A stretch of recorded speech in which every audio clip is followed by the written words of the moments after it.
Never let a zombie DJ your party. Now available, Aries Sun, Cancer Moon sweatshirt, and the 369 Razorback tank top.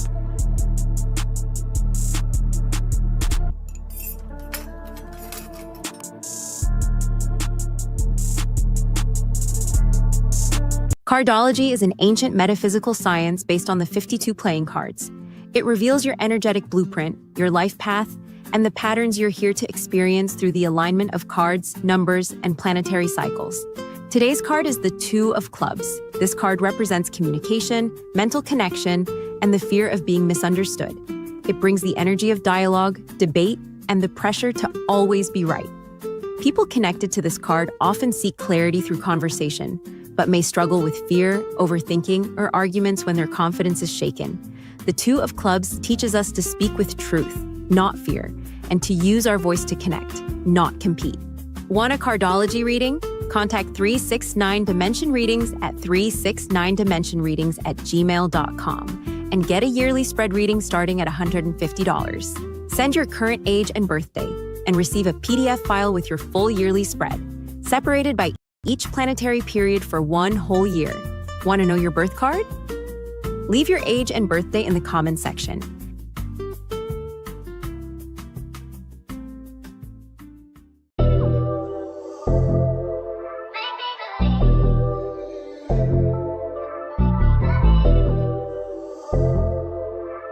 When flavor meets soul and presentation meets precision, that's Fork It Up, sis. From corporate meetings to birthday celebrations, we elevate your event with unforgettable catering. Our curated buffet packages feature mouth-watering options like citrus salad, shrimp cocktail, teriyaki meatballs, and more. Every menu is handcrafted with love.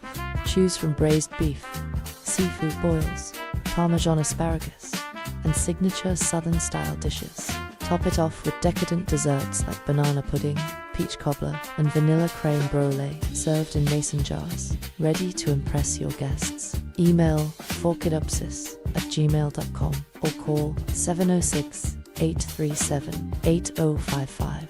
Let's fork it up together. When you want to look your best, it's not just a cut, it's the confidence you carry with you when you leave that chair. Fly Factory is where precision meets presence, where brotherhood, ambition, and style all speak the same language. Because when you look sharp, you move different, you talk different, you lead different. From the shop, to the spotlight, to every major move in between, your look is your statement.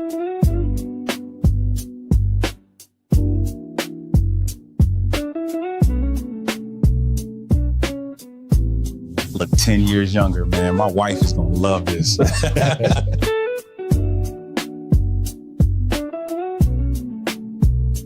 Fly Factory Barber Lounge. Be dope. Stay fly. Live different. Download the Squire app now to schedule your appointment. It's time.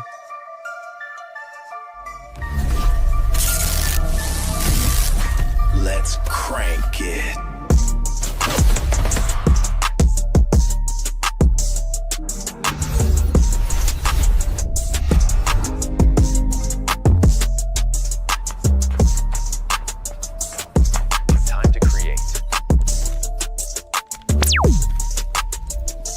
Time to edit.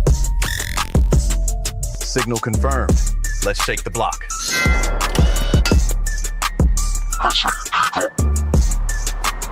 Content blast. Let's GO.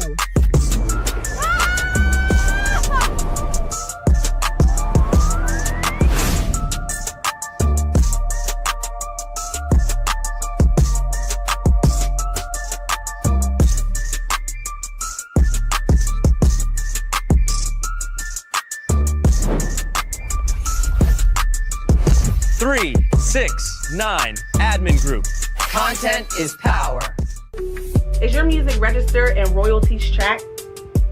Hold on, wait. Come here. If not, let me fix that. Tap in with 369. We got you covered.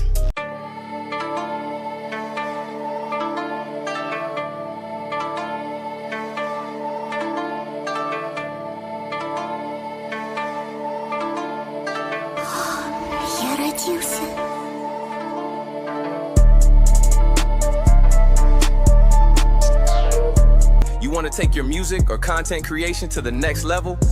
At 369 Admin Group gives you the tools to level up and own your future. Want to learn how to be an independent content creator business? Subscribe to at 369 Admin Group.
Would you describe yourself as empathic? Yeah. Okay, so I have a question. I was actually talking about this the other day as well. So I'm not sure if I am an empath or not. I feel as though I can identify with, I'm not going to go as far as to say I can identify with everybody. That's not. But I could definitely, I can feel, right? I can feel the shift in a room. I can feel. So I say all that to say, I'm also, according to other people and people in my life, I've been told that I'm very cold and that I lack empathy. And I've actually been told that all my life. And so I think the people that are closest to me, like two people that are like closest, three that are super close, they know like I'm not a cold person, right?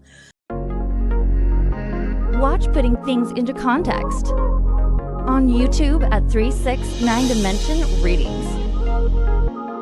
Subscribe now. This ain't just a shirt. It's a whole attitude problem with a chain on. 369 Ice Grill Bear. Cold stare, colder teeth. For the ones who laugh last and flex first.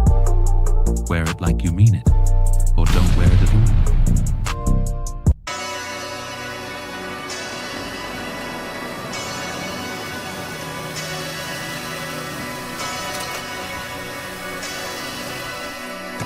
Trust nobody and get that bag, baby.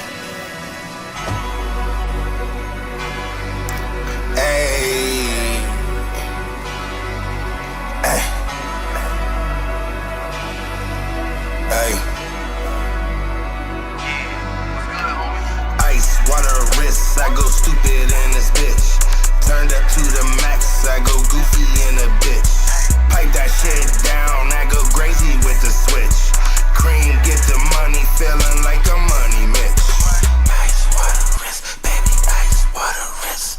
Turned up to the max, I go goofy in a bitch. Ice, water, wrist, baby, ice, water, wrist. Cream, get the money, feeling like a money mix. Money on my mind, bitches, go time. When that yayo hit the pot, ho, it's showtime. Building up off the bricks like a mason. Fuck that bitch and kick her out, ain't got no patience. It's do or die, I power slide, bitch, I get straight to the bag. That little vibe, just what I like, tsunami whenever I smash.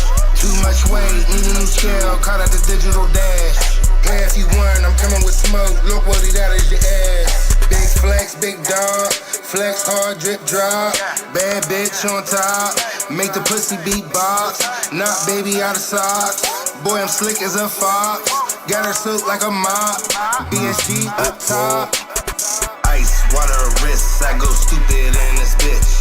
Turned up to the max, I go goofy in a bitch. Pipe that shit down, I go crazy with the switch. Cream, get the money, feeling like a money mix. Ice, water, wrist, baby, ice, water, wrist. Turned up to the max, I go goofy in a bitch. Ice, water, wrist, baby, ice, water, wrist. Big stepper getting moolah like a plug. Mama taught me I can't never trust no one. One thing about me, I ain't never gave a fuck. I double up, bitch, I get it out the mud. Put respect on my name, bitch, you ain't know I'm a psycho. Oh, I'm schizophrenic, walk around me like tightrope. Pressure's up when them pipes blow. Niggas down when my pipe blow. Take the pipe all night, ho. I beat it up like Michael. I'm off the leash and my dogs is unruly. I'm giving the blues, man, I'm feeling like Tukey. Dropping that car while I'm taking a dookie. Draco, turn a whole nigga into sushi. Fuck your whole team, man, them niggas is coochie. Hand me stuff, all you niggas in the doobie. Fighting off legions of zombies like duty. Big dog shit, man, I'm feeling like Scooby. Ice, water, wrists, I go stupid in this bitch. Turned up to the max, I go goofy in a bitch. Pipe that shit down, I go crazy with the switch. Cream, get the money, feeling like a money mix. Water wrist, turned up to the max, I go goofy in a bitch.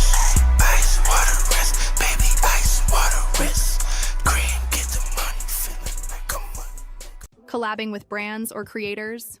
Don't wing it. Protect your work and your rights.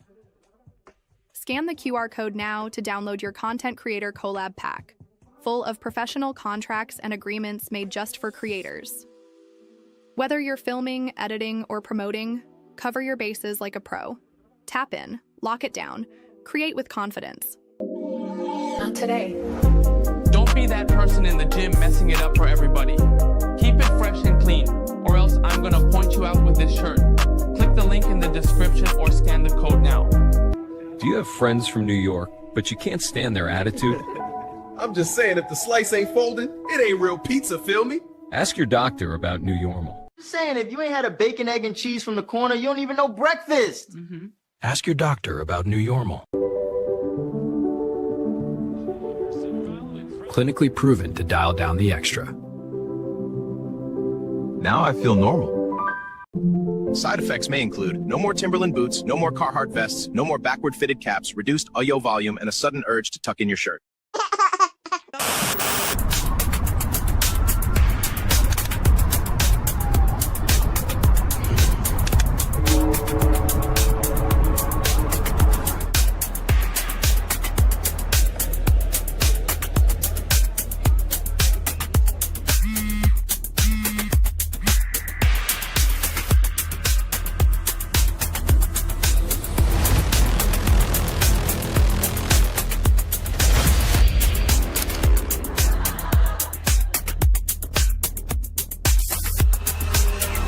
Watching Channel 6.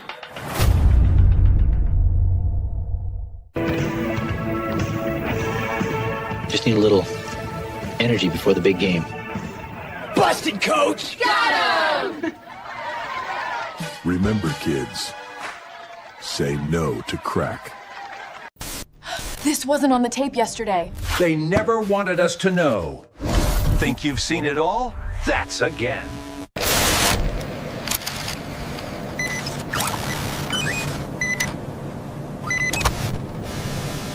Our top story tonight, an unusual delay at a McDonald's in East Dayton. A man became wedged in the restaurant's exit this afternoon, but what began as an awkward ordeal ended with a golden reward. Channel 9's Lisa Morgan. Minimum wage, maximum pressure, the oil, the orders, the clock, they don't stop. They just stack.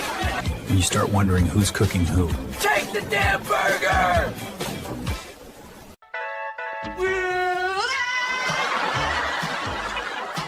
This summer, tune in to Almost Famous Boys, the sitcom about a boy band that never made it, but still insists on harmonizing in public. Channel 6, keep dreaming. Somebody keeps stealing my pretzels. I'm not pointing fingers, but Brenda, your pockets are crunching louder than your excuses.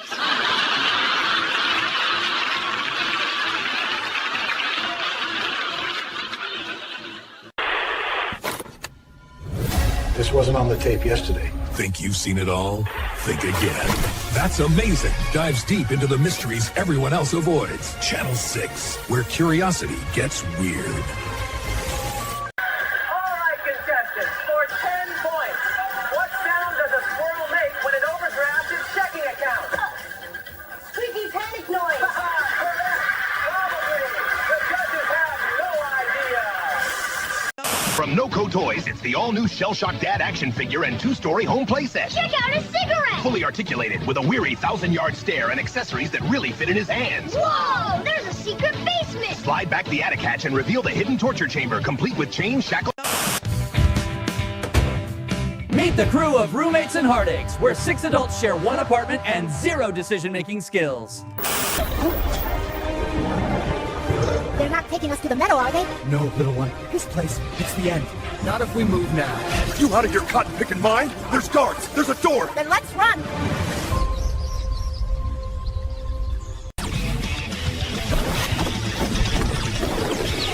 Get ready for the most unnecessary action show ever made. Punch City Nights. One man, one badge, and way too much slow motion. Channel 6, Justice in Jean Shorts.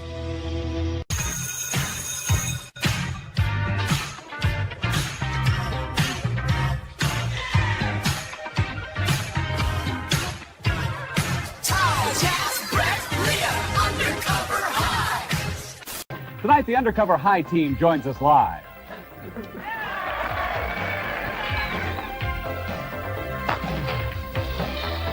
These kids are keeping crack out of our schools. This just in, crack levels in our schools are reaching dangerous new highs. Authorities say crack activity is up 200%. Run! Officers are struggling to keep up as students turn the halls into open-air markets. Drop the crack, Bradley! Parents, keep your children close and keep your lockers locked.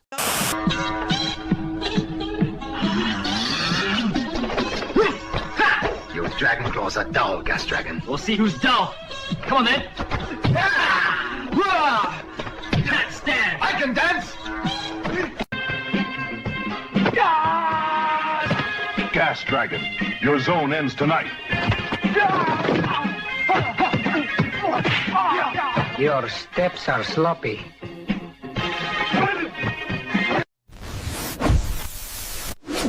Summer's heating up on Channel 6. Catch the all-new comedy, Different Strides. Boys, there's something I need to tell you.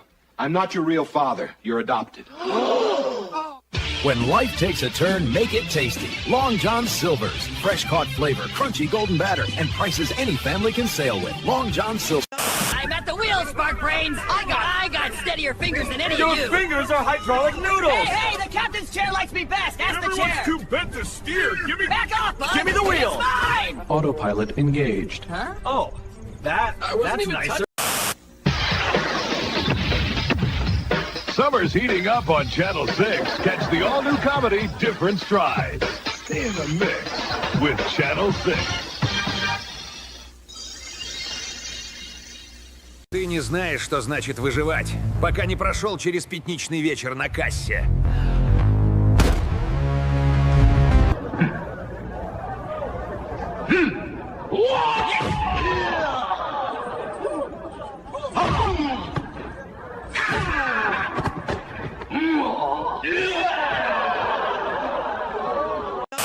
He's back and about to pump you full of 93 octane. Mitch Ansari as Kamal Flame. Gas Station Revenge, Part 2.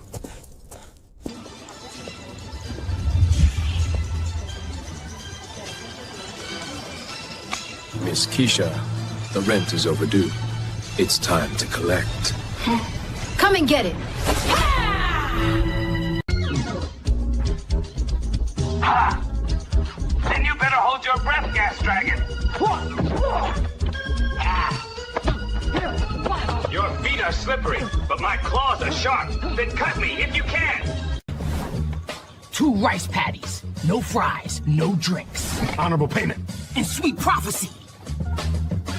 Ah, slippery silver moon. Y'all gotta bounce. Rejected, like yesterday's fortune. Stay in the mix with Channel 6. Oh, that's amazing. Different Strides, Friday Night Live. Stay in the mix with Channel 6.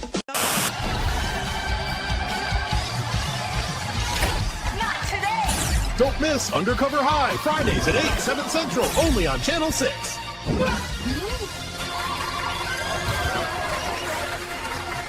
Kids, we gotta stop the crack from getting into this school. Drop the crack, Jimmy.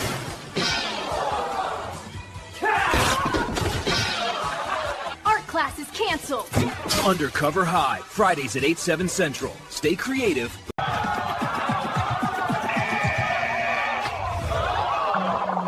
Jimmy, doing crack? He was supposed to be our friend. Tune in to Undercover High, Fridays at 8, 7 Central, only on Channel 6.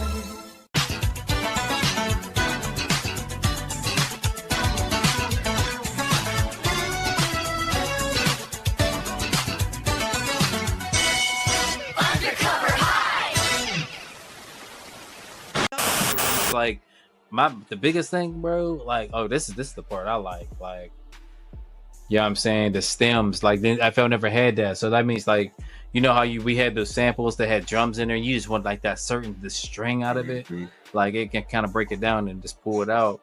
Like that was my biggest thing, like FL 24 is killing it with that, you know what I mean. I think what's it called, G Audio had it first. I think they were the ones who were actually doing stem things, and that's how I was doing them. I was actually throwing them over there. and I'm getting getting stems from like that, and then I'll drop them. It was a longer process before FL started doing it like this, but yeah, Right. they're killing it with this joint right here. Mm-hmm. That's it.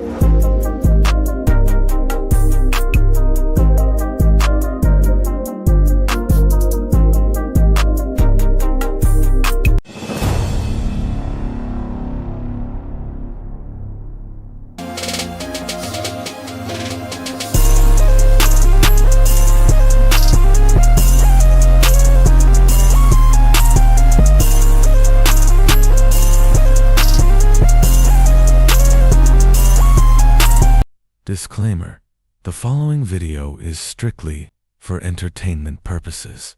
The views, jokes, and opinions expressed here are purely fictional and should be taken with a grain of salt or a full shaker. This is barbershop talk, the type of conversation where everyone's an expert, but nobody's got facts. It's all love, no hate. Relax, laugh, and remember, nobody likes lawsuits.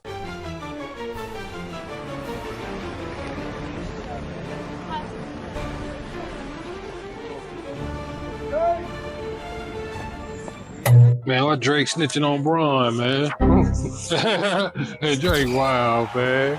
Drake done said, fuck it, man. That dude was so traumatized, he don't know what's going on. Nah, that's what I'm saying, man. That dude, man, he all over the place now. So he keeps doing interviews with people I ain't never heard of. That's what I'm saying. Like I think he trying to. I thought Academics was his boy. I think he's trying to see if he still got that star power. Like if I go this person, then they gonna blow. They gonna blow up, right? Nope. It's like you making yourself look lamer. Man, he handled this thing all wrong, man. Look, if you lost the battle with Kendrick Lamar, it really didn't matter because you was the biggest artist. You were the bigger artist anyway. All you had to do was, all thing you had to do was put out some music. Yeah, that's all you had to do. It's like, but I think it's the generation itself though that listen to the music. They don't know nothing about the old school music where people were dissing each other and still putting out music, and they living through these people for real. They are, yeah, they are, yeah. You got all these dedicated fans like Academic. Man, this dude got a whole fan page where his profile picture's a picture of Drake. He responding back angry, man. Like I thought it was Drake page at first. I was just reading, man. That lawyer, that Tony Busby dude, man. He done filed a lawsuit, man, claiming Rock Nation is calling people pretending to be federal agents. You already know Jay-Z watched by the feds, period. They probably been tapping his phone calls for years. And then you got that chick with you that's an informant. Yeah, that Perez chick. Or something like that. They don't go away. They just don't stop. Right. That's why I was surprised to see so many documentaries online about Jay-Z. It's like somebody paid all these people to make all these Who was that? Was that you who sent me that one where they were talking about all them people who Jay-Z distanced himself from? Does it start off with the story about him shooting his own brother? Yeah, that's about how he distanced himself from Siegel, and then yeah. So it's a whole bunch of those videos online where they just basically like exposing him and his behavior. So now you're gonna make the public see him, for what he really is. So they're just gonna be like, oh, he guilty of whatever. Right. I was watching something the other day. They were talking about the real reason him and R. Kelly fell out. And they were talking about how, Jay-Z tried to make it like R. Kelly just was losing his mind. He was losing, R. Kelly said he saw somebody flash a gun. Yeah. But what the dude was saying that people never talk about the fact that R. Kelly was pepper sprayed in that same show because they was like he was walking up the steps or something. Yeah, and he fell back down the steps. He kept rubbing his face, and somebody had pepper sprayed the little walkway right there where he was at, where he was going up at. And they were like, "This is after somebody had flashed the gun," because they were like, he was on his way backstage. They talked him into going back on stage, and he was like, "All right, cool, I'll get back out there." But then he was like, he got pepper sprayed in a little tunnel thing going up to the steps. I was listening to Benny Siegel talk about how Jay did him. So when the judge asked you, can you assure us that you can, let us know where his whereabouts is, and what he's doing, and where he's at? And Siegel said, Jay-Z looked straight at the judge and was like, no. He was like, man, he would say, man, that crushed me. He said, it ain't like the judge was asking him, make sure you keep me out of trouble. The judge was just asking him, keep us informed on his whereabouts and, what he's doing. And I get people talking about, oh, man, he a grown man, you shouldn't have to do that. But that, man, just think about that though. Like, man, it is like if somebody you real cool with, man, like, bruh. It's just his history show he all for himself. I'm like, dang, dude, like, ain't nobody threatening you with nothing. That's crazy, man. You think Beyonce was leaving before she went down? I think she'll definitely bounce.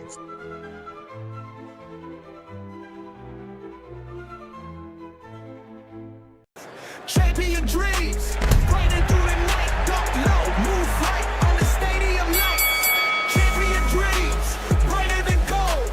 All right, so we'll mix it up. We got footwork drills today. We got some mid work, some shield work in terms of proper body mechanics and throwing a shot. But a big thing is a lot of times in clinch work. So when a guy grabs a man, or you see, first we're gonna work all sides. So say he grabs here, you see it, sometimes you do like this, waiting for the ref to stop the action or to break y'all. Don't do that. Some refs make you fight out of that. Normally when you're getting off, you're too fast with the jab, you'll try to tie up the lead hand first.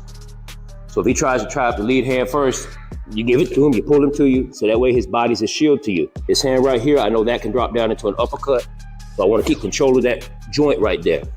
Keep that arm in there, even though you got a glove on, you can clasp them fingers, drive that joint into his body. Most men, when they do clinch up, they stand up straight. I used to do this, angry, trying to match bravado against bravado. It just drains you. I gave up 70 to 80% of my power by straightening my legs out. First thing I want to do is drop my legs. Drop my legs. If I'm squared up, I want to get at an angle. I want to control that joint. I don't want to get hit with that uppercut. I'm using his own head to shield me. Now he's got my lead arm tied up. From my lead arm, he got my lead arm tied up. I want to think like a snake, get in the crevice. I want to come under. And as I'm coming under, I'm locking his arm into me. I'm locking his arm into me. That part is key. Right now I'm controlling his weapons. I got his weapons controlled. I'm gonna make my move as you make your move. Again, you're staying close. Staying close so that way you keep the power, number one. If I create space, I start to lose power. I extend them arms out in all grappling, clinch work, and boxing. You want your arms as close to your body as possible. That's why you hear a short tighten in the box in terms of your shots. Keep it tight and narrow. The reason being is because that way you don't have any energy leaks. So all that power from your legs and your core is able to just transfer out, not going out and then back in. So stay close to him.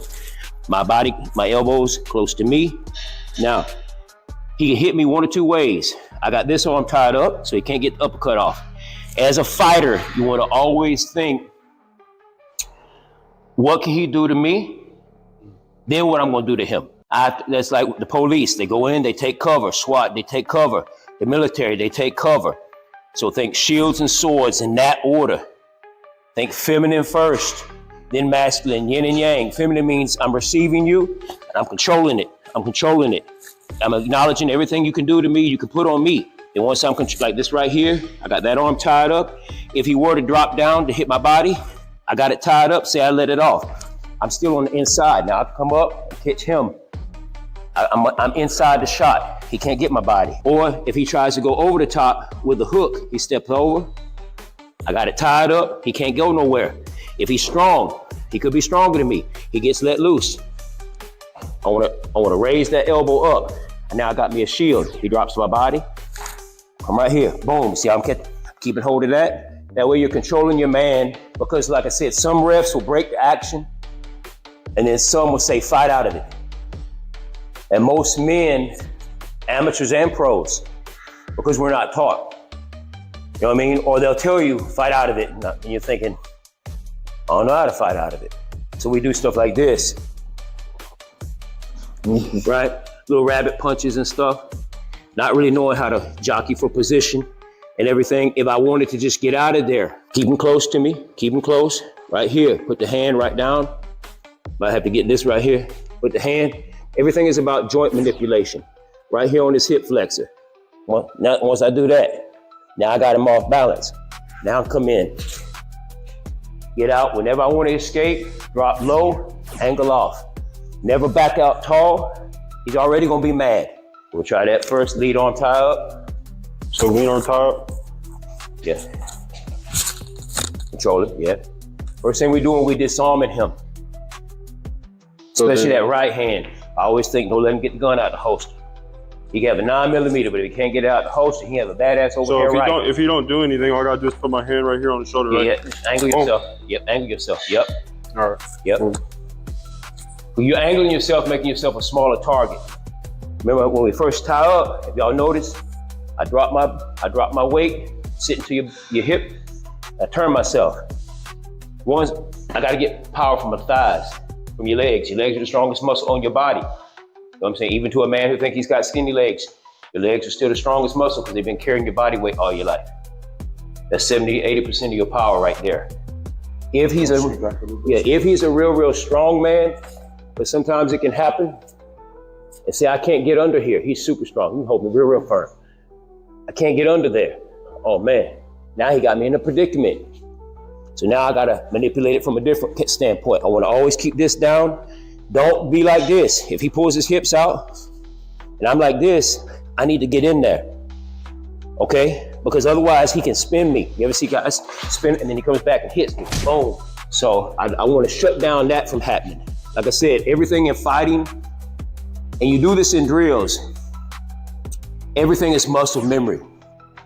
Even shitty fighting is muscle memory. They coach didn't correct their form, their technique. They trained like zealous young men, which was honorable, but they practiced wrong form. Once y'all get in there, especially against guys that know what they're doing, you don't really have time to think. The muscle memory's taking over. So all the thinking, all the slowing it down, let's get it right. Let's make sure we're in position. That takes place during the drills. All the drills that we do, that's what's gonna come out. You already do it now. When you first used to drive a car, you do like this. You know how to ease out on the clutch or the brake or the gas. Now you can talk on the phone and work the radio, and your legs know the muscle memory. It's the same thing with the fighting. So what we do is, when we go in there, I'm not thinking of everything he can do, because then he'll mentally intimidate you. We've already thought of everything he can do during the drills. So that way when we're going in, we're not going in with just yang energy. Yang energy is like this. You see a man on a heavy bag and he's just wailing. See how open he is? So I call it skiing. Watch his hand go down. Got skis, they do like that. So you want to be boom, boom, boom. You want to be offline. Whatever's coming back, you're hitting him at angles, whether high, low. As soon as a man ties me up, I don't just try to, you ain't gonna little boy me, and just wrestle with him. I need to shut down what he might punch me with. Because as soon as we let loose, boom, he's gonna drop that bomb more than likely. So the first thing, like I said, if he ties up my front arm, I'm jamming this one in there. I don't want this one getting free. The ideal is to always be on the inside. That's the ideal spot. But it don't always work out that way. Sometimes he on the inside. If that's the case, I need to jam it up. It's, oh, see how I lean it? And the more you do this, it'll just come natural to you. You know, okay, I gotta lean in here. I don't wanna jam up and do this, because guess what? What's exposed? Yeah, my head right here, right? I'm saying if he decides to let loose and step over, boom, come back and knock me into next week. If he's a real strong man, I can't get under there, then now from this right here, I'm gonna have to slide in like a snake. My elbow's still trapped in the arm. That way I got me a little bit of space right here. So I can't, he holding me close. So now I'm gonna have to come up here, a vertical bar. Before we was at a horizontal bar. Now we're coming up a vertical bar. From there, now I got it. Okay? Y'all work that.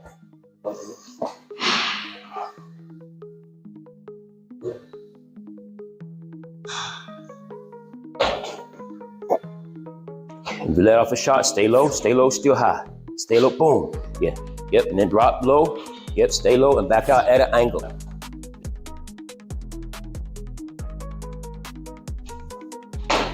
Yeah, stand close. Good. Good. Yep. Boom. Yep. Go. I like the snake. Yeah. Cause they push. Oh. Yeah. Yeah. Champion dreams, brighter through the night, dunk low, move right under stadium lights. Champion dreams, brighter than gold, fists fly, rings shook, stories untold. Trying to build real business credit but don't know where to start? We've got you. Download the free ebook, Building Business Credit with Net 30 Accounts, your step-by-step guide to establishing credit the smart way. Perfect for creators, entrepreneurs, and small business owners ready to fund their growth. No fluff, just strategy. And it's free. Scan the QR code now and take the first step toward financial power. Tap in, lock it down. Create with confidence. Ready to level up your music career? Don't get played, get protected. Scan the QR code now and download the Music Business Starter Pack, complete. With pro contracts, split sheets, and licensing agreements. Whether you're a producer, artist, or manager, handle your business the right way. Tap in, lock it down, create with confidence. Streaming platforms, distribution platforms, they're changing the game again. Now they're putting out new policies about AI-generated content, about samples, about licensing, and it's all designed to limit your ability to get paid. And I want you to pay attention to the bigger picture here, because this is the perfect time to privatize your business. To stop depending on these platforms to approve how and when you make money off your own work. Let me give you an example. Lander just sent out a notice. If your track is fully AI generated, you're not getting monetized. If your track has non-exclusive samples, you're not getting monetized. Even if your music is fully original, they can still flag it and delay or deny your release. And they're moving the goalposts.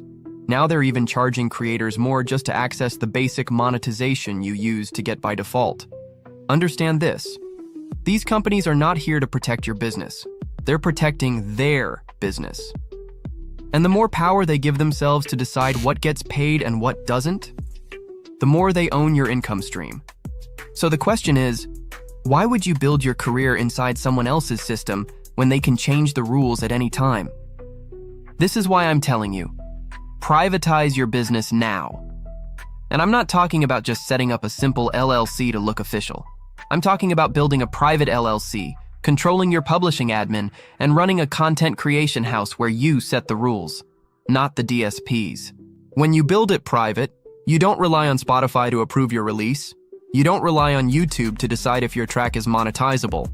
You don't rely on distributors to decide if your sample is safe enough. You own the platform you're building. Now people say, well, if I don't stream on DSPs, what am I going to sell? Who's going to buy a record? Nobody even has a tape player anymore. That's the wrong way to think about it. You can sell USB drives. You can bundle download links with your merch. You can sell limited edition physical products.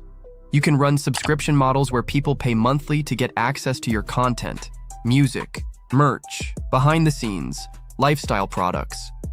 The point is, stop thinking of your music like it's just a product to throw on Spotify and hope for streams. Think of your music like it's a brand, and your business should reflect that. One thing we're building into 369 Admin Group right now is exactly this, giving creators a structure to move independently. A lot of artists think too small. I'm just going to drop an album. That's cool, but why not build a subscription where people pay $15 or $25, even $50 a month to get exclusive content, your music, your merch, maybe even other lifestyle products that align with your brand? You can bundle almost anything. Custom vapes, CBD products, wellness products, whatever connects to your audience authentically. And now you're not just dropping music and hoping DSPs pay you. You're controlling a full revenue system that you own. And here's the part most artists don't even realize. Major labels designed the system this way on purpose. They want you trained to release through their channels. They want you trained to promote through their channels. They want you fighting over playlists, not building your own revenue engine. Because the second you build your own house, you're outside their monopoly. Understand, labels own venues, billboard space, ad channels, touring platforms, licensing pipelines, and they built that monopoly so they can control the flow of money. But what happens if creators stop feeding their system? The monopoly dies. And the way you do that is by privatizing what you're doing, moving smart, not broadcasting every move, building a lean, powerful business behind the scenes. That's what we're building at 369 Admin Group. Not a public platform, not a system where everyone sees every move, but a private publishing administration incubator. Creators need a home where they can build their business and own their IP, not lease it through a streaming platform. And I'll tell you this, the ones who figure this out now, while the platforms are tightening their rules, those are the ones who will win over the next 5 years. So the question is, are you going to keep playing the same game with the same rules? Or are you going to build your own system? That's what this series is about. That's what we're doing with 369 Admin Group. Cardology is an ancient metaphysical science based on the 52 playing cards. It reveals your energetic blueprint, your life path, and the patterns you're here to experience through the alignment of cards, numbers, and planetary cycles. Today's card is the Two of Diamonds. This card represents value-based partnerships, especially in money, work, or material goals. It often shows up when two people must cooperate around business, income, or mutual gain.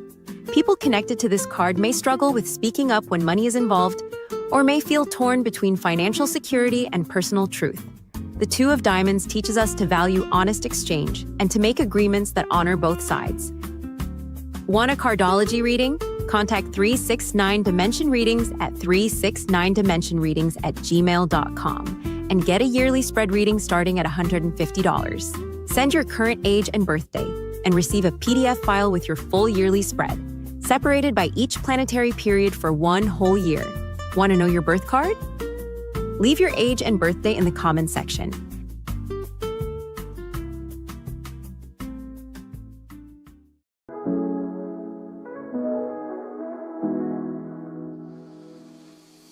Life's a puzzle piece, no light in the sky. Finding patterns in the stars, corners turning so high. Hosted by the constellations, deeper I slide. Aiming for clarity, Lord knows I try. 369, the dimensions align. Tarot cards that spread new destinies define. Reading truths and shadows, future so refined. Context makes the chaos surprisingly kind. Context, baby, put it all in line. Dimensions we cross, running out of time. Prelude terror, show me all the signs. Dreamy rhythm takes us on a mystic climb. Unveiling secrets, the cosmos unfold. In the cards, the stories told, whispers bold. Context, baby, put it all in line. Dimensions we cross, running out of time.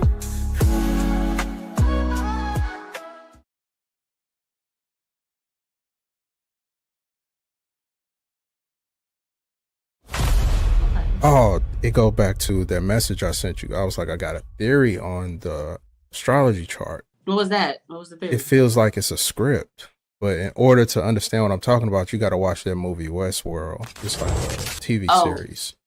But so yeah, I'm gonna have to watch that Westworld. What was that? Is that on HBO? Was that HBO? Yeah. Okay, so yeah, I have that. So I'll watch it. One of the robots doesn't know she's a robot. And it's like she become conscious. And this dude is trying to tell her, like, you're a robot. Everything you're saying is a script. And she was like, no, it ain't. I'm saying these are my thoughts. And as she's saying it, he's holding up this, like, an iPad showing her, like, as she's speaking, the words are popping up on the screen. And it's fucking her up, and it made her glitch. I bet it did. That's like...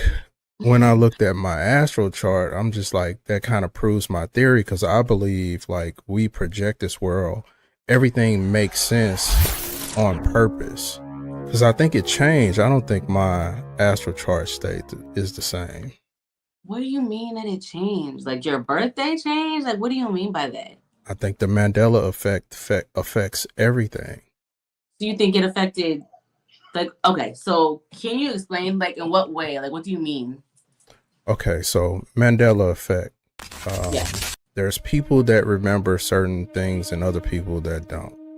So what is the whole purpose of the Mandela effect? It's almost like it's rewriting or reprogramming whatever simulation that we're in to where it changes things. Just like if I were to go into my computer and change the script for a program for a video game to run a certain way, if I change the character in a game and I want his face to be orange instead of purple, that's changing the script. So it's like we're in this simulation almost where these Mandela effects happen. I think that Mandela effect, not just people are dead then back alive again. I think information changes. Stuff that we were taught isn't the same anymore.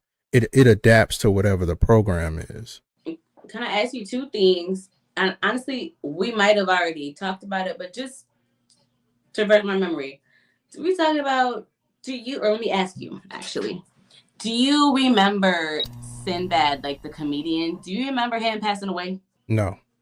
No?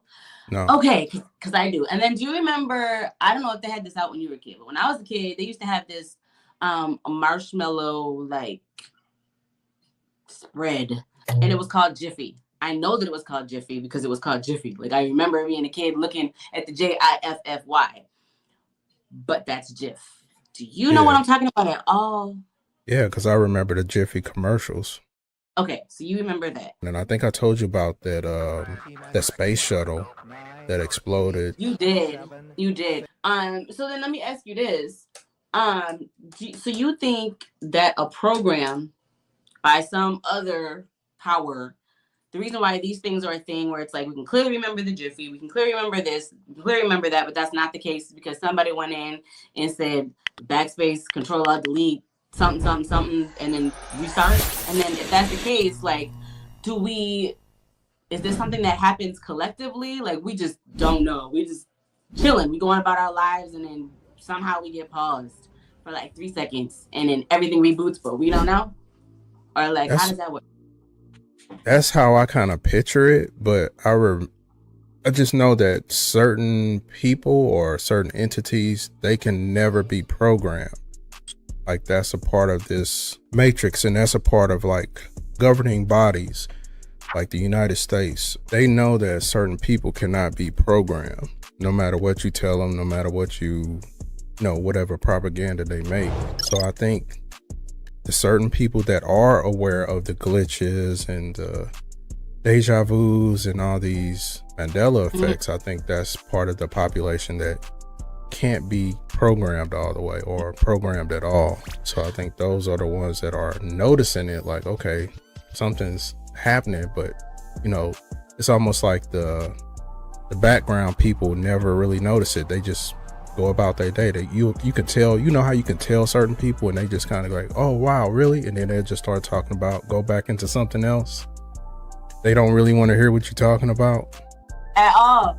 And I be trying to like put in compelling things and they be like, well, this and this and this and this and this, and it's just like, okay. All right. Yes, I do. And it be hurting my feelings. Those people I care about, like, please. History has been rewritten so many times as far as like this country is concerned, like so many times. So there's that. So I don't know. That's not a rabbit hole that I've gone down very far. So I don't really know why that would be, other than at a very basic level, it's part of a plan. Everything in the Western world is basically studying and suppressing. It's basically studying the people, psychology, and they're suppressing it for a reason, because just think if hundreds of kids are born, every day, and those that retain their memory can undo what's actually suppressing them. They can tell you like, hey, money isn't real. There's other ways of doing things. Then you wouldn't have a government. So there is some type of opposition suppressing those memories for a reason. That's why they, teach you they make you go to school, start teaching you certain behaviors. They teach you certain emotional responses that you're supposed to do. So it's like you're retaught and reprogrammed as soon as you come back to another life. I can't say that I remember anything from another life, but I can remember a distinct memory that I have. I think I might have been I couldn't have been older than 7. just because thinking about where we lived at the time. But I remember having a moment, like looking outside my bedroom window, and I was repeating to myself, like, I'm me. So this is me, like, I'm me. And me at like 7 years old having like a realization, wait, so this is, I guess this is life, I guess. Like, so I'm my own like individual person. I guess I just been kind of going along, and I almost want to say it might have been like an autopilot thing. And that was at that moment, which is interesting because now that I think about it, I was that age when that's how old I was when I first started seeing the 333. That's interesting. Anyway, yeah, so I don't know. Like, I don't have any memory of anything prior, but I do remember very distinctly just sitting, like looking out the window and then just sitting like, so what does this even mean? What does this even mean? And then not really being able to articulate that. That's a really interesting memory, but I don't know what triggered it. I don't know. Yeah, there's nothing that I can think of that sticks out other than that day. I feel like I even the same sense. It's a realization like, okay, so I can do my own thing. I can make my own choices. Okay, I guess this is what we're doing. So yeah, I don't know. Interesting. Watch A Pretty Little Tarot now on YouTube at A Pretty Little Tarot 333. For personal reads, email aprettylittletarot333@gmail.com. For video editing, shorts, thumbnails, and business card design, contact 369consult@gmail.com.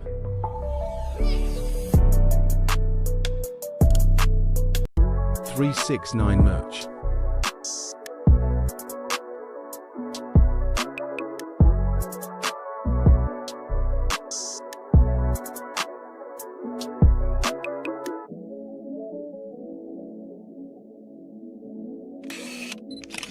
Link in description. Scan QR code now.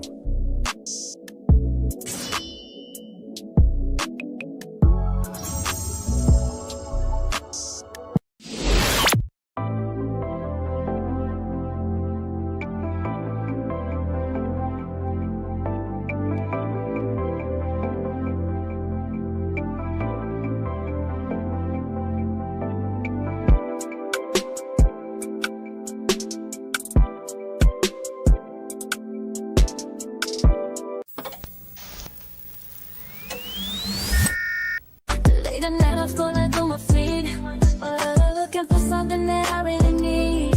And then I stumble upon a channel so divine, it's like I found a portal to another time. A channel with a mystical flair. Gotta make the lesson set and clear. 369 time mission readings take me to the higher place. Unlocking my intuition, feeling spirit's embrace. From empath to psychic abilities, tarot cards and more. I'm catching all the vibes like I never did before.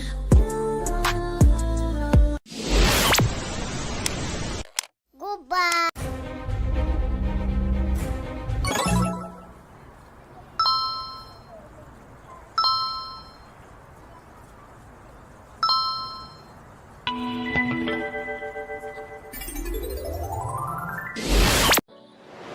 Yeah, I went through something. So did people treat you differently or treat you negative because you were doing tarot? Not to my face anymore. Around the time that I really started getting serious into tarot, I was just called away from a lot of things, a lot of people. So I had already, the people that I feel would have the most to say about it are no longer a part of my journey for now, where I'm at. And it's all good. It was just, I really got to the point where, kind of like how I was saying earlier, like conversations were happening and I'm just like, bruh, can we please talk about something else? And it just got to be like that all the time, where just literally everybody would be where everybody was and then they'd just be me, like completely zoned out. And it's just like, why am I even here right now? Like, what, actually, why am I here? So it got to the point where I started to like distance myself, just got called, and then just different things in my life were happening. So I was a little bit more isolated, which has never really been an issue for me. Which can get dangerous. 'Cause I don't mind my own company. But so yeah, I feel like everybody, I mean, and I think the people that are in my life still, for example, like my parents will say, they may have an issue with it, but they're not gonna say anything to me about it. I mean, and maybe they will, but I am definitely the black sheep of the family. So I think they stopped really kind of, I don't want to say paying attention to me, because that's not true, but just kind of really paying attention to what it is that I got going on. Because I just kind of always done my own thing. I always questioned the church. I always just wanted to know shit that they didn't have the answers to when I would question stuff, and I would get in trouble for asking the wrong questions, and I'd be genuinely curious, like, how does this not make sense to you? Like, I don't understand. And it would be like, I'm blasphemizing. And as a kid, I'm like, I'm not trying to blaspheme. I don't even know what that means. I just know the way don't feel right and don't make sense. So why am I bad? And that was like throughout my whole, just even now, existence. It's always been like that. So a lot of the people that I think would say something or have something to say about it, they don't say it to my face. They don't. They won't. Like, nobody takes it. I shouldn't say nobody, but the people that take it seriously are the ones, I guess, that matter. I don't know. Like, dozing off, but the lady was talking about something along the lines of, I'm gonna say this and try to make it make sense. The Earth having its own chart, or like based on your chart, your natal chart, there are specific places that you can go on Earth to help specific things manifest much easier. So it's like, if you're at this point in your life, if you are on the map, or if you live like in this longitude and latitude, whatever the case may be, your chances of whatever A, B, and C are like 10 times higher in the UK than they are in Dallas, Texas. You know what I mean? Have you heard of that? Yeah, that's true. What it's is like that called? it's like the ley lines that we live on. It's also like a projection of energy, because depending on where you are born, the ley lines also predict how you will look, like the shape of my, like the nose. Because I'm an Aries, I have like a bent nose. My features are going to form a certain way based on where you're born at. If you're born, like if you're born like in New York, you're probably going to be taller, slender, stuff like that. So all these energy points dictate how we act, how we look, and like you said, certain activation. Like, I always knew that I was supposed to be in Atlanta for some reason. As a kid, I was like, I gotta go to Atlanta. I didn't know nothing about it, and I kept trying to come here. When I graduated high school, I was like, yo, I need to go to college in Atlanta, and my parents wouldn't let me go. I was like, either way it go, I know I'm going to make it to Atlanta somehow, because I'm supposed to go there for this activation. And I didn't know nothing about tarot, nothing back then. I just knew I was supposed to come here. And then once I got here, that's when all the activation started. Okay, yeah, that's interesting. I've always felt, I definitely have never felt called to here where I am right now, but I'm stuck here. Well, actually, I'm only stuck here if I tell myself I'm stuck here, but at least in the 3D right now, as it reflects, because I co-parent, so I've always felt called to the islands. Like, I'm going to live, like, as a permanent, where I'm going to live and die is going to be in the islands. Like, that's going to be what it is. And I just can't wait to go and live and settle. And it's going to be a while, because my youngest daughter is 6. So we're looking at some time, unless something unforeseen happens. But I strongly don't feel that the activations that I'm harder. I feel as though it's going to be harder, and I'm trying to be careful of the words that I speak over my life right now. So now I'm second guessing everything I say. But I just don't feel like I'm supposed to be here. We'll just say that. Yeah, that's how I was. It was like I knew I wasn't supposed to be in St. Louis. I just felt trapped. It didn't feel like nothing was moving, but at the same time, it was like I was scared to leave.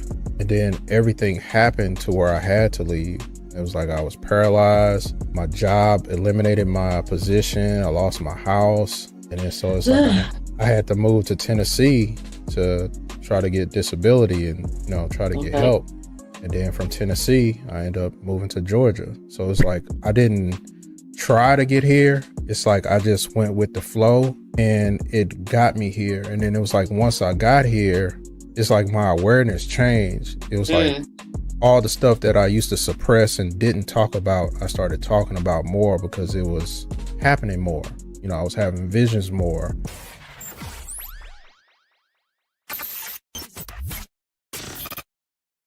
Oh yeah, come on down to the fly factory where the beats are bumping and the vibes are fly. We got the 808s kicking and the melodies move just like a fresh fade and a brand new. If you need a trim or a quick shave, Fly Factory Barber Lounge got your covered. Yeah, located in Lawrenceville, GA. Give them a call or just stop on by. They'll hook you up and make you look so fly. Come on down to the Fly Factory where the beats are bumping and the vibes are fly. We got the 808s kicking and the melodies move just like a fresh fade and a brand new. If you need a trim or a quick shave, Fly Factory Barber Lounge got your covered. Yeah, located in Lawrenceville, GA. Some things you gotta catch, like when you were talking about road rage, because I get like road rage. Do you? Okay. Yeah. Okay. So sometimes like I know to not do anything, like sit, stop, and be calm, because it's like a message for the calm. So usually the message is slow down, look out for something. But I have to control myself, like don't get mad. What am I supposed to be looking at, or what am I supposed to hear right now? And then it usually comes. I love that. Good. Yes. 'Cause I do that a lot when I go to a restaurant and they mess my order up. The first thing in my mind, I'm ready to go off, and then I'm like, nah, let me calm down. How when they cooking your food though? Don't let me say nothing. And usually if I stay calm, I'll get something free. You know what I'm saying? Something like that. Yeah, you just gotta put out what it is that you want, right? Well, yeah, it's annoying that the food did not, like, especially if you're hungry and shit, right? And if something's messed up, like, but what you want to get back is what it is that you want, and it better come back better than what you expected, right? Because they messed it up. Yeah. So yeah, you put it out there, and then like you said, you can get free stuff, or extra dessert, and free drinks, and coupon 20% off. You know what I'm saying? Yeah. So that's cool. This period may bring ambition that encourages travel or is in some way related to travel or foreign interests. This could be a desire for money, to take a business trip, or to be used in some distant business deal. Caution is advised under Neptune's illusory influence, so be sure that all business communications and activities are clear. Also, you should question your own motives and desires, lest you fall prey to do deception along these lines.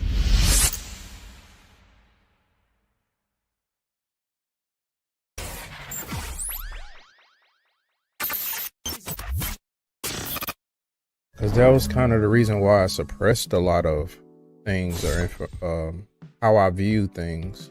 I would always get, what do you call it? I guess psychic thoughts. And I would always warn people about certain things, but I would always get treated negative for it. Premonition, you mean? Like a premonition? Yeah. I would get those all the time. And it started off by me seeing people dying. It was always about death. I would see certain people before they die and how they die. Oh, that's too much information. So that kind of messed me up, because it was like I saw my best friend, like how he had died before he died. I saw pastor die, exactly how he died before he died. And So I was like, damn, am I doing something wrong? Did I make it happen? And this was me as a kid. Damn. Trying to figure this shit out. So I just started getting into tarot in 2019. And that was based off my intuition telling me to do it. You just decided one day that this is what you wanted to try? I was just listening to myself. I always have like an inner dialogue where I'm just kind of like processing information. And it was like once I had separated from my ex and I was going through so much, I'm like, damn, you know, like, what am I going to do? You know, like, 'cause I was worried about how am I going to survive because I was having so many seizures at the time. And I didn't want to move back to St. Louis. Right. I was like, damn, where I'm going to live, what I'm going to do. And it was just, I want to know information before I leave this body because I don't want to come back to this place. That was like my main, that was my main dialogue in my head was like, I don't want to come back to this place. So I need to find out what's going on. And then that's when my inner self said, go to a psychic reader. And I was basically just having this conversation in my head. Like, I don't know a psychic reader. I don't know where to go. And it was like, I'm going to go whatever lays out in front of me. I'm just going to go with the flow. And then that's how everything, it turned out. I went to a dating app and then the person that I matched with was a tarot reader. So it was like, okay, this is how this works. I need to just listen to my intuition. Right. And that's how I got into start. And then I met my twin. And so it was just like, okay, I'm gonna just keep listening to my intuition.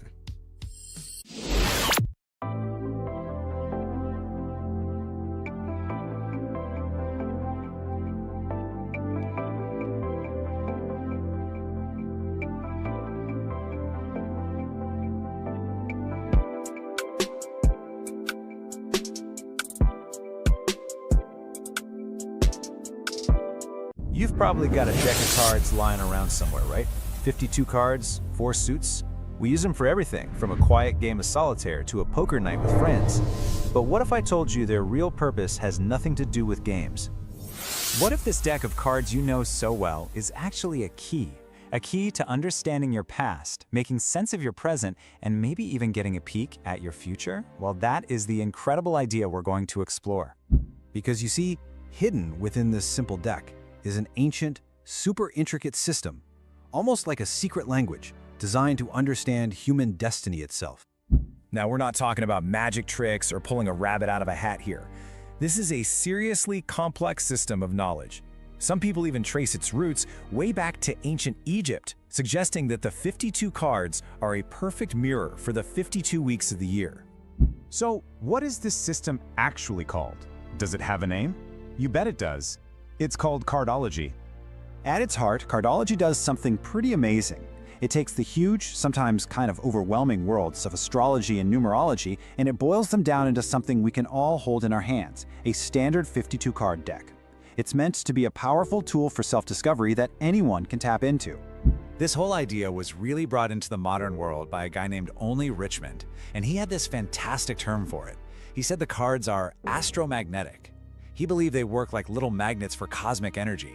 Kind of like the law of attraction, you know? Each card is tuned to a certain vibe, and it attracts similar energies into our lives.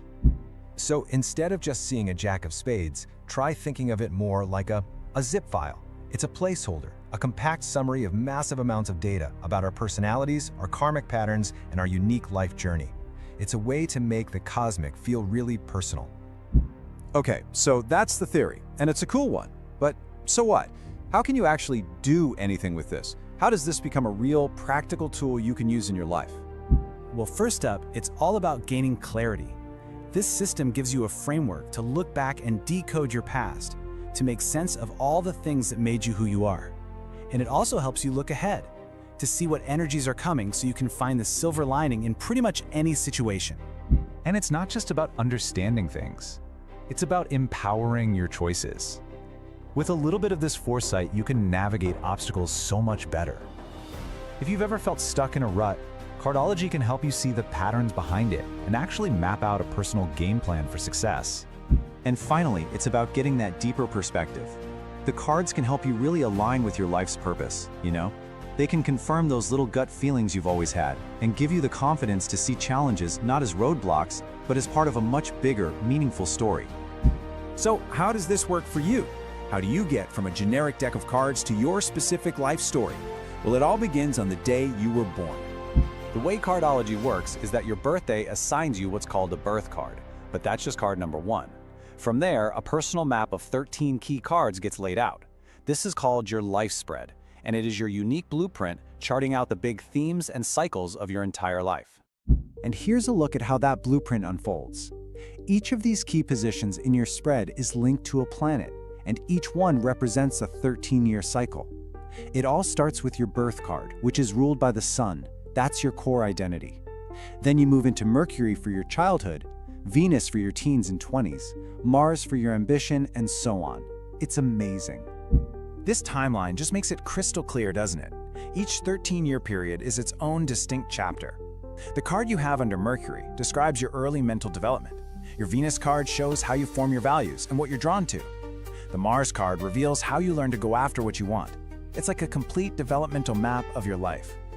And the system points to this really fascinating turning point that happens for all of us in our mid-40s. At age 44, you're said to experience something called the spirit spread, which is like going back to your perfect pre-birth blueprint. Then at 45, you have this symbolic rebirth, where your original life spread comes back, but now you get to approach it with a much wider, more evolved perspective. So when you put it all together, what are we really looking at?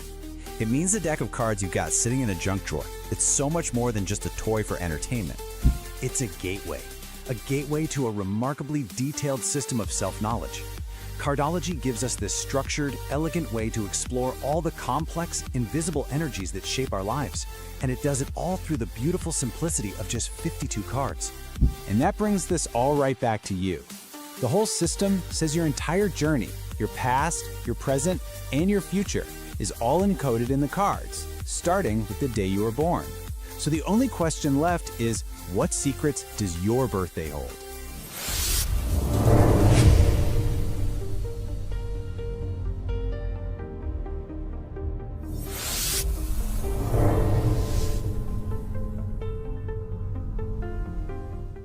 Are you into tarot, astrology, and cardology? Check out @369 Dimension Readings for all the details and more. Want to unlock some of the universe's secrets?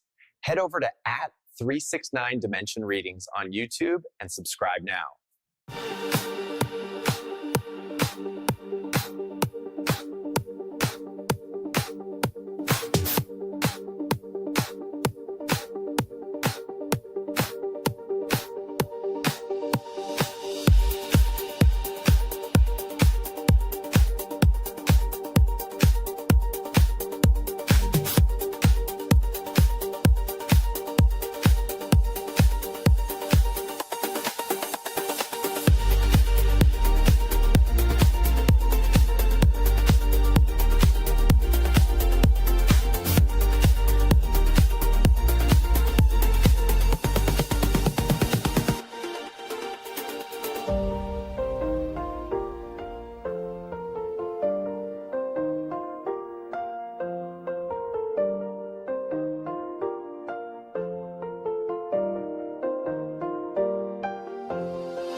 for video editing, shorts, thumbnails, and business card design. Contact 369consult@gmail.com.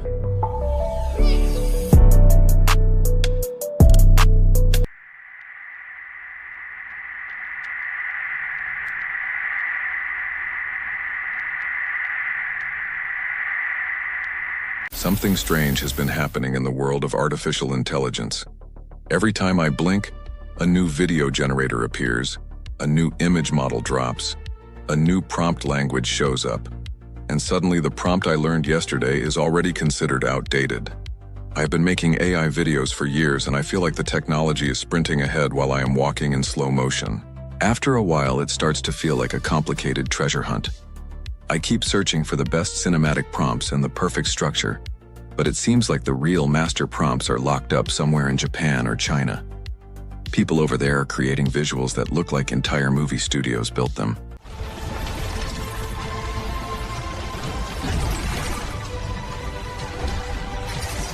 Storm's getting worse. Then we move faster. All of us. Together. Meanwhile, the AI influencers here in the United States are charging people $30 a month for basic instructions like use better lighting. It feels like I am buying the same advice in different words every week. I can admit something at this point. I already have AI burnout. I feel like I am chasing a creative high I will never reach. I can spend hours mastering a workflow, and then the next month the entire system changes. Everything I learned becomes irrelevant. A new model drops and everyone online starts saying, "Forget everything you know, use this instead." That is the moment when my soul takes a vacation and leaves my body behind. The craziest part is what is happening in the real world at the same time. People are talking about an incoming alien ship. Grocery prices keep going up. Rent looks like a luxury subscription. Yet here I am trying to find the best prompt settings for reflections and lens bloom. It makes me wonder if any of us are okay. Then there are the subscriptions. Google wants me to pay monthly for video generation even though the platform still glitches and creates scenes that look like hallucinations. What exactly am I paying for? Emotional support, character distortion, continuity errors, a weekly reminder that technology is unpredictable, and of course there is ChatGPT itself. I am paying for a monthly subscription so I can create long instructions, templates, rules, and guidelines that the system will follow for about 12 seconds before it decides it wants to freestyle. Sometimes I press submit and ChatGPT says, "I feel like doing my own thing today." This is the moment when I question why I'm choosing this life. When you step back and look at the bigger picture, it becomes obvious that we are paying corporations to collect our ideas. We feed these systems with our businesses, stories, inventions, world-building concepts, personal philosophies, and creative blueprints. They gather everything, store it, analyze it, train on it, and then sell it back to us wrapped in a new interface. It is the most polite form of intellectual robbery imaginable. This will fundamentally change how you watch TV. It's the breakthrough in image quality you've been waiting for. This is not a new trick. When Little Big Planet came out, people could create custom levels and little short films. Everyone was proud of their imagination. What they never considered is that the platform was quietly absorbing all of those concepts and turning them into new content. Consumers became unpaid developers and no one noticed. Companies really love giving us creative tools. They never explain that anything made inside those tools can be taken, analyzed, and reused without permission. They let us believe that we are building our dream projects while they collect data for something much bigger. It makes you wonder what this data is actually being used for. Are they building simulations of new worlds? Are they preparing information for synthetic beings that might appear after a major world event? Is all of this training going somewhere we will never see? People keep chasing digital technology and crypto projects and virtual assets that require electricity to exist. If the grid goes down or the internet goes out, then all these accomplishments disappear instantly. It makes you think we should be focusing on free energy, real inventions, real construction, real resources, real life in general. Instead, we keep creating illusions where the only thing that truly benefits is the algorithm. The AI video world also has its own level of gatekeeping. There are content creators who have been using advanced prompts years before the public had access to them. One creator in Japan has been using structured timeline prompts for 3 years, even though public access just arrived 6 months ago. This tells me that entire layers of technology are being hidden from us until companies feel ready. We are always several steps behind the curve, and when the rest of the world finally catches up and masters these skills, that is when the government will introduce new laws to restrict everything. All the time you spend learning these tools will be thrown into a closet and replaced with new rules, new compliance terms, new version numbers, and new restrictions. Everything we were encouraged to learn will suddenly be labeled irresponsible or dangerous. The rapid advancement of AI has prompted unprecedented calls for regulation. We're live at the center of this debate. We believe a balanced approach is necessary. After a while, you begin to realize we might not be chasing success at all. We might be running on a treadmill powered by our own ideas. Technology keeps moving and we keep chasing it while the corporations sit comfortably collecting every step we take.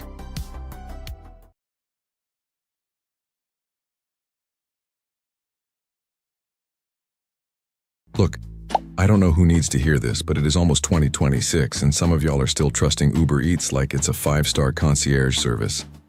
And I'm not judging you, but I am absolutely judging you.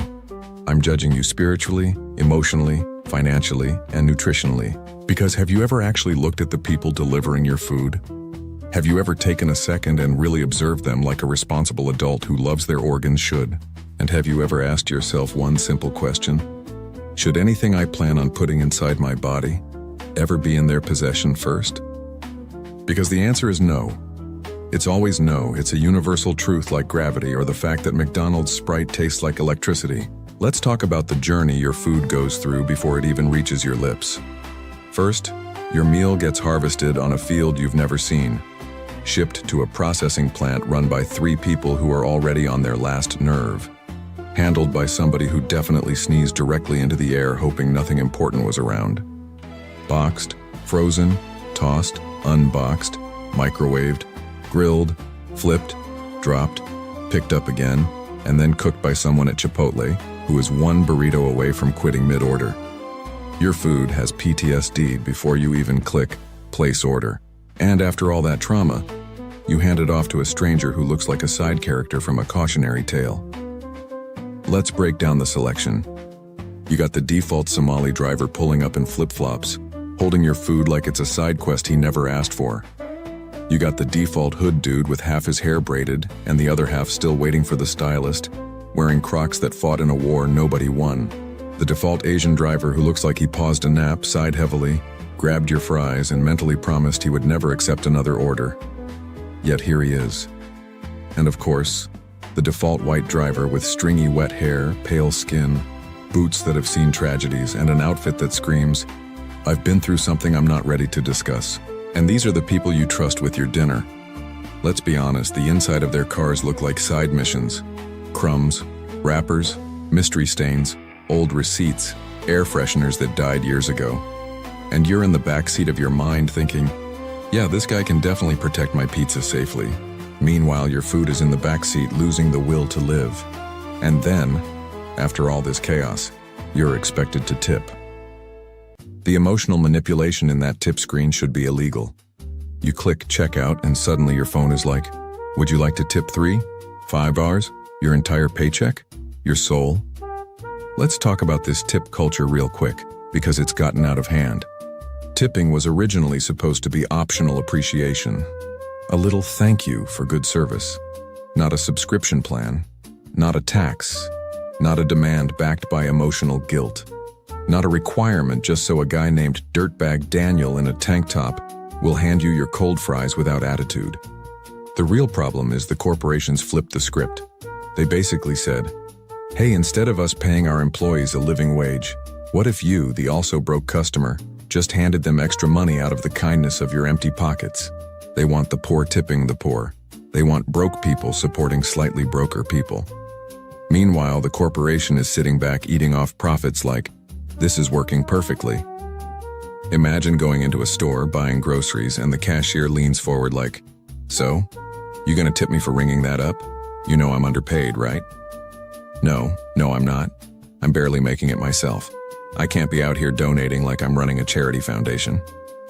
Companies should be paying these employees enough so they don't have to pressure customers. That's their job, not ours. But instead of doing that, they add more guilt buttons on the screen. They give you that 15%, 20%, 25% menu like it's a math pop quiz. If you hit no tip, they hit you with that passive-aggressive confirmation like, "Are you sure? Really? You monster?" It's crazy. So here's where I'm at with it. Maybe we need to start cooking again, or at least go back to the ancient tradition of picking up your food yourself. Because Uber Eats feels like gambling with your digestive system, and the house always wins, and the house is always dirty.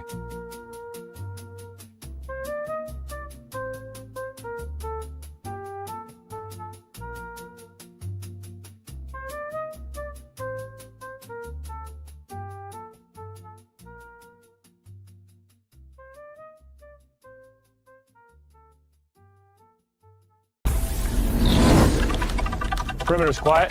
Trail cuts east. Someone just passed through. I see him. Civilians. We'll keep it clean. Copy that.